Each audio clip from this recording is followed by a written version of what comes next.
ஆரார் வந்தார் அமரர் குழாத்தில் அணியுடை ஆதிரை நாள் நாராயணனோடு நான்முகன் அங்கி இரவியும் இந்திரனும்.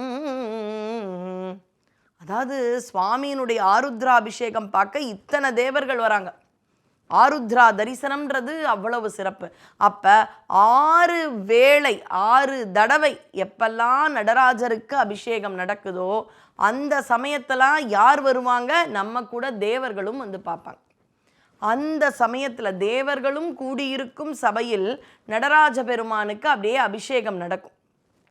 எனக்கு பிடிச்சது நடக்குது, எனக்கு ஒரு வெற்றி இருக்குன்னும் போது அந்த வெற்றி கழிப்பில் யாருக்கெல்லாம் என்ன தேவையோ கொடுக்கறது ஒரு அரசர், ஜமீன்தார்கள், வள்ளல்கள் அவங்களுடைய இயல்புனா, உலகத்தையே ஆக்கி காத்து அழித்து மறைத்து அருள் செய்யும் எம்பிரானுடைய அந்த அபிஷேக சமயத்தில் அவர் ரொம்ப ஆனந்தமாக இருப்பார். பேரே ஆனந்த நடராஜர்.